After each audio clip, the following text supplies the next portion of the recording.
Well, the Big 12 expansion process has officially started. Bob Bowlsby, the Big 12 commissioner, has met now with one of the four leading candidates to join the conference. We'll break it all down here in this video. Welcome into the channel. I am John Kurtz. On this channel, I talk college football every single day. That means conference realignment every single day right now, as I aim to give the Big 12 a voice on the national scene when there is not much of one for the league right now. So we had the initial Max Olson report from The Athletic that the Big 12 had narrowed down its list essentially to four top contenders, right? And one of those was Houston. Now an update to that report is that Bob Bowlsby met with officials from the University of Houston on Thursday.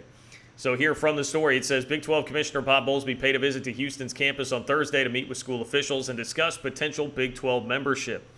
There's been more debate around Houston than the other three finalist schools.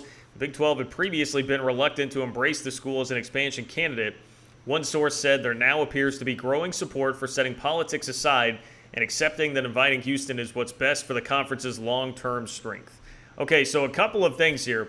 We're going to get into what it is that Houston brings to the table, as well as what is there, what are the sour grapes that are still there, and why it took a little bit of a push to get over the hump here on embracing Houston. So first of all, let's look at the pros for Houston and the pluses that the Cougars do bring to the table. It's football success, location in a major media market, and a willingness to spend on athletics, from facility upgrades to coaches' salaries. That's what the Big 12 likes. So it's not just that you've been winning some games, and really Houston has struggled the last couple of years, but if you take a 15-year period here, Houston has done pretty well on the football field. But it's not just that. It's, hey, are you willing to commit to spending money, spending resources to grow your program? That's what the Big 12 wants to see. And Houston has answered the bell with that. They just built a 40,000-seat stadium in 2014 for football. They've also recently renovated their basketball arena, and obviously have a great basketball program, too, that just made it all the way to a Final Four with Kelvin Sampson. Now, as far as the football on-field success goes, we all know about Tom Herman. Just left the University of Texas, of course, but he had a great 2 years with Houston, taking them to the New Year's Six. Kevin Sumlin, Art Briles, other coaches that have been there in the last 15 to 20 years. So there have been some pretty good hires made by Houston, and they've had some nice seasons.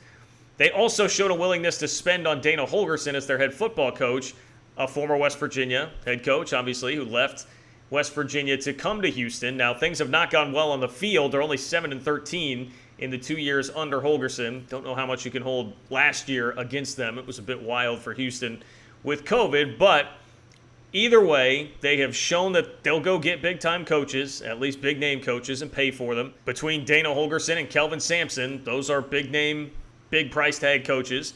Just built a 40,000-seat stadium, willingness to spend there, and with Briles, Sumlin, and Herman, they've shown an ability to hire great coaches and have some success already on the football field without Power 5 status and resources, though we'll see how much the resource in would up when they come to the Big 12 now. Now, as for why there was a hurdle to get over here for the Big 12 and some hurt feelings, it's because of what happened in 2016. So I've explained this a little bit, but I have more detail for you now. In 2016, Houston applied for membership to the Big 12 like many schools did when the Big 12 went through that process. Obviously, it didn't work out, and Houston was not thrilled in the end. So here was a quote that came out of that. Quote, "That's kind of disappointing that Texas, with their big budget, fears the University of Houston." That's from the board chairman at the University of Houston. From other schools, or for other schools rather, in the Big 12 to keep them out because they're scared of them. Men need to be men. Wow, like what a quote that is. So calling out the other Big 12 schools for not standing up to Texas pushing back on Houston. Men need to be men. And that wasn't just it. That was at the time in 2016, but how about in 2019? Another quote from the board chairman that says, it's a shame. We belong in the Big 12. All those people a couple years ago said they were going to help us, and it was all talk, and it was all BS. But he did not say BS. We start the season out with $30 million less than all the big schools get to play just on TV, just that alone. Give us $30 million, we're on a much fairer playing level. Well, this isn't going to be the $30 million that Houston wanted, but it may be an extra $5, maybe $10 million per year by joining the Big 12, so it would help some, and certainly the status is there as well. I think the bigger picture takeaway here for everything is beyond just Houston. It's that Bob Bowlsby and the Big 12 are willing to move fast. They seem to be on top of this, and they want to be aggressive. And how long have we all been complaining, everybody made fun of and complained about the Big 12 not being aggressive enough.